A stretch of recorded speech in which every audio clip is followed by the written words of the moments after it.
All right, so here's what we're gonna do today, guys. I've got an old stove over here, very old stove. It's a 417B, and later on in the video, you're gonna hear me call it a 417M. And what's happening is I've got 4M on the brain because I have yet two 4Ms that I need to fettle, and there's one right here sitting on the front step, just came in the mail. So anyways, yeah, this stove, it was worth the investment, even though the case is clapped out and it's kind of rusty and dented and it looked like it got kicked around a bunch. The thing is, it works. And the label on the front of it is like, basically, I can't believe the label survived. The label is mint, as you'll see in the video coming up. I tried to do an intro to this, and the camera was way too close, and I'll cut the top of my head off. And yeah, I mean, it's not like anybody really wants to see my face, anyways. I said. Oh my God, it was funny. I made a reference to, it's Fired Up Friday, and I'm drinking Moosehead. Has anybody ever had Moosehead before? Oh God. So there's like, all joking aside, it's an interesting piece. You don't see too many stoves with cast iron burners. Particularly not at this price point, and I think the reason the price point was what it was is because the case is clapped out. Like, it looked like it sat on its back in some garage where maybe salty water was roaring in from cars coming in and out in the wintertime. I don't know, but it works. The burner was reasonable. We rotted it out with like a trumpet brush or slash, whatever you want to call it, a saxophone brush. It's a flexible brush that's designed for wind instruments, and it fits right. You can put it around corners like 9 ways a Sunday. It works fantastic. So I think I paid like 50, 60 bucks for this stove, plus like 25 bucks shipping. It was already in Canada, so it wasn't like some crazy outrageous wait for it to get here. For the most part, anything going across the border now from the United States or into the United States is just crazy. But yeah, so this is and again, I apologize. I call it the 417M. It's actually a 417B. So it's like dated somewhere in the 1930s to early 1940s. I think it's more associated with the 30s, to be honest with you. It's very sort of antique-y looking, but I'm not sure. There goes the traffic. The most important part to me was the patina, and that we were going to save it. So a lot went on here. We had to grind the heads of the bolts off and center punch and drill and tap quarter 20 and buy brass hardware. And so here in the video, you're going to get to see me put it back together and light it, which is kind of cool. But that's pretty much it. So this is what I'm going to do. I'm going to chop this up and try and edit these parts together. I'm an infant at editing, so I'm working on it. I'll get there eventually. I don't know. Like, I don't have an intro. I don't have a logo or anything yet. I don't know. Maybe somebody out there can help me with that. I have no idea, and it's not that important, man. The idea is to just, convey the premise that I'm interested in the hobby, and I want to tell people what I know, and if anybody needs any help, I want to help them. And if I need help, I'm hoping that somebody's there to help me too. So we'll just leave it at that.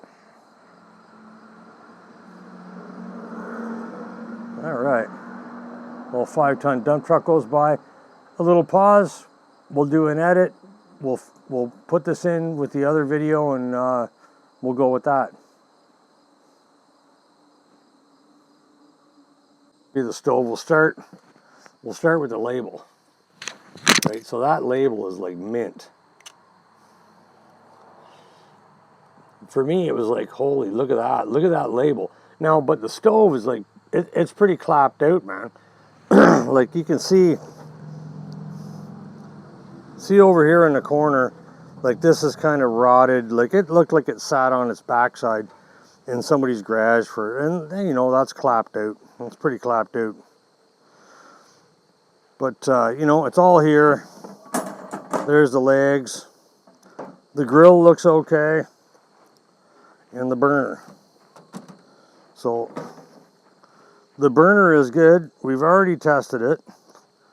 It is 100% fully operational. So what's going to happen today is I'm going to take this thing and I'm going to put it back in here.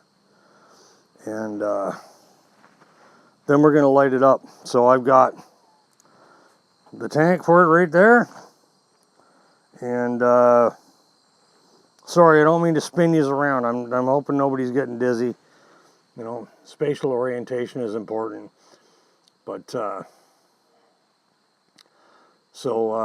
this is the model 417B. So hang on a second here. This is what I'm going to do. I'm going to try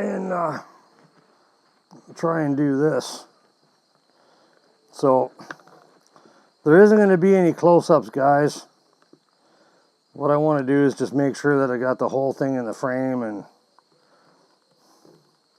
we're going to work with that. All right, here we go. I got some hardware. Here's some brass screws and nuts.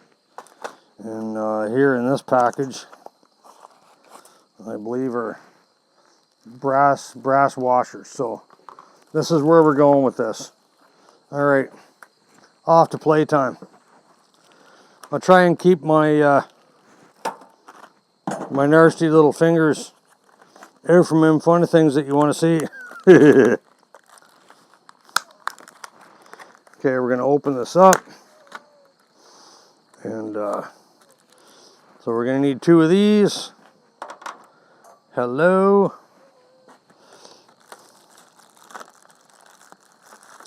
We're going to need 2 nuts and 2 washers. And possibly more because there's a couple of different attachment points in here. I'm just going to go with 3. And hopefully it's long enough. The hardware is only 3/4. It's only 3/4 of an inch long. It's 1/4 20, okay? So all this stuff is 1/4 inch by 20 threads by per inch. And we're going to see what we can come up with. But as I said, these holes here, this metal around these holes is cracked pretty good, but I want you to see this because rather than getting into welding and grinding and stuff, these washers are going to do a real good job of shoring up that. So this is what I'm going to do. And they just barely fit too. Just barely.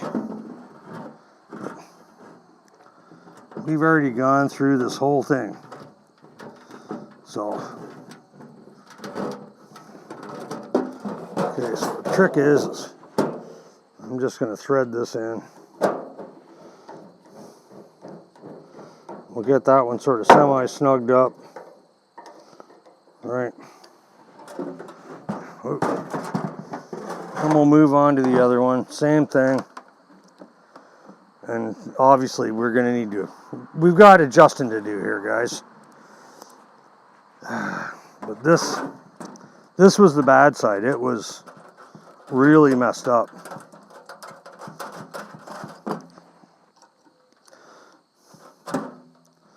It was really messed up. It was messed up really good, as a matter of fact. So this is what I'm going to do for now. I'm just going to try and square those up. Loosen that up a bit. Square that washer up. Okay, and then we're going to try and go in here with this one. And I can see there's potentially going to be, I don't know. whether this is going to fit or not. Here. So underneath and up through there, look at that. I got just enough room for a nut. So that makes me happy. We're not going to get a, we're not going to get a washer on that, but we are going to get the nut on, which is more or less what Coleman used to start with, I think. That's awesome. And we're going to adjust everything based on the fuel tank. So here's the fuel tank. Let's see what we got going on here. Here. Okay.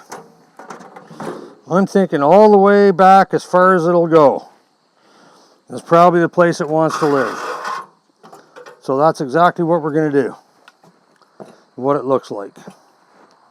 So we'll tip it like this. Let it sink all the way back. There's our screwdriver. I'm just going to let that one have it. Look at this. Yep, it centers that washer real nice. And then into that thread, good enough. This just needs to be loosened up a bit. All right. Okay. So we're just gonna snug everything one more time. Is there there might be enough room for a washer there. Okay. I'm gonna do this. You'll forgive me.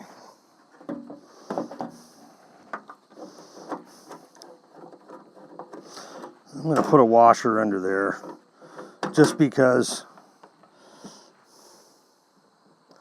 now that I've got everything positioned, it seems like the right thing to do.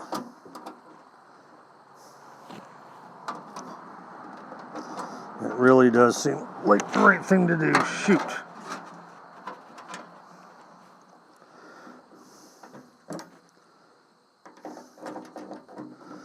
Okay, and again, that washer needs to be, there we go. We'll just grab a hold of that nut. All right. Good enough. We're good there. We're good here. Little, the whole bottom of this old guy is a little on the oil canny side. We tried to straighten it out a little bit, and the lid's got some, even the lid has a couple of woogers and smushes and stuff into it. This thing is never going to win a beauty contest, guys. It's never going to win a beauty contest, but you know what? That's not the intention. The intention is to get it to work, and so we're going to put the, in appropriate fashion, it's rusty, more rusty at the back.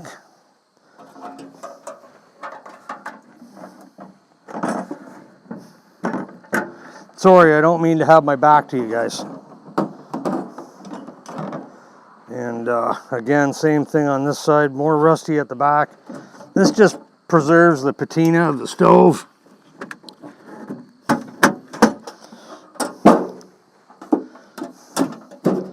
I am like 100% about preserving the patina of a device like this because of exactly how old it is.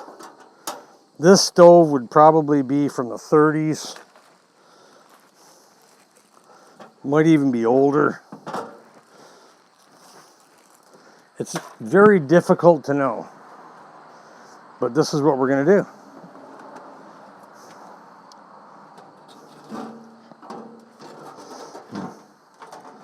We're going to put this old girl on here. Come on, you.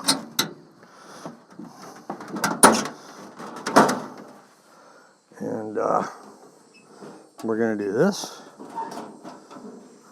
And we're going to do this. And we're going to put this grill on. Mint. Pull out the secondary and make sure it's closed, and it is. And we are going to light this thing and get it going.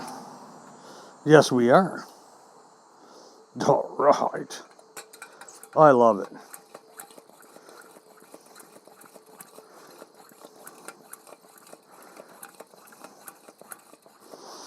Two, 3, 4, 5, 8, 9, 30, 6, 7, 8, 9, 40.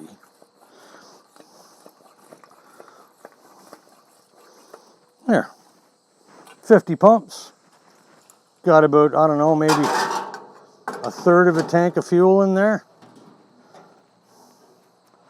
So, let's get trusty torch and we'll get busy.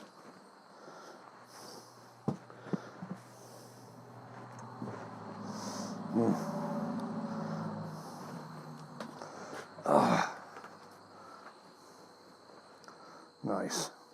I wish I had a tripod. I'm going to bring these over after I get it lit and that, but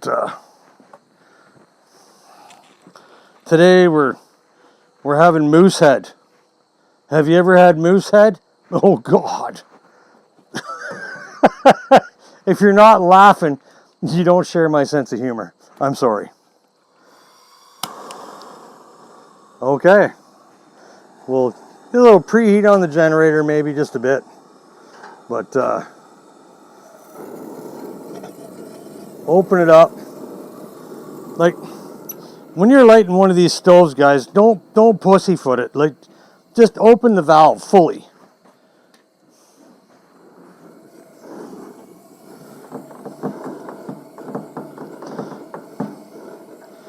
There.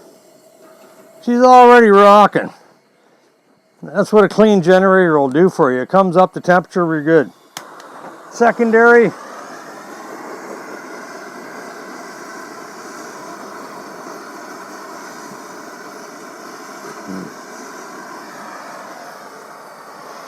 Shush. The torch is trying to take over.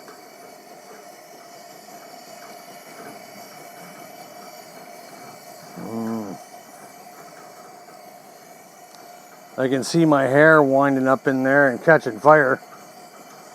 All right.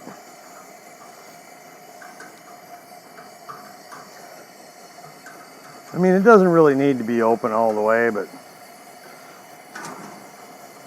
it just makes it to the end and that's it.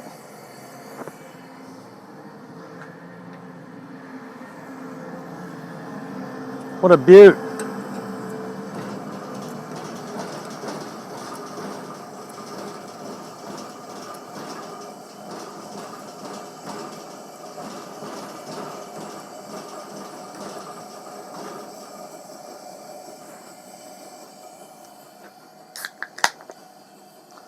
Fire it up Friday, wouldn't be nothing without a beer.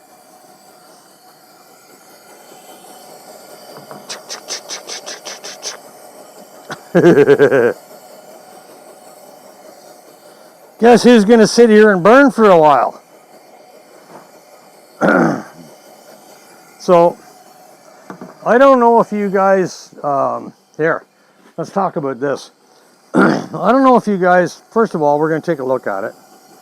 I know it's really hard to see that it's going, but it is indeed, both burners are going. But I don't know if you guys are familiar with what that screw right there is for. Pardon me, I'm bumping the camera. So, that screw is for use at high altitude. And what it does, because the oxygen is thinner at high altitude, that lets a little bit more oxygen in with what's available for a fuel, and it's supposed to make it work better. So here in this climate, I mean, I'm at, I don't know, 130 meters, 300 feet. Not very far elevation, so, yeah. But you can see everybody's cooperating.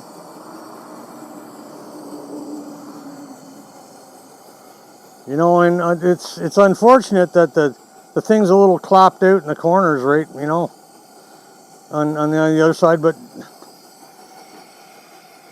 I'm pretty impressed by what it is for how much it was and what it took to get it going. It's unfortunate that people give up so easily, because nothing, honestly, nothing is not worth taking a chance on. I mean, obviously there's some things that you're going to be a complete failure at. There's no reason to lose your mind over it. Ladies and gentlemen, the 417M Fired Up Friday. Thank you very much for joining me. Have a great weekend. We'll talk to you again soon. Bye for now.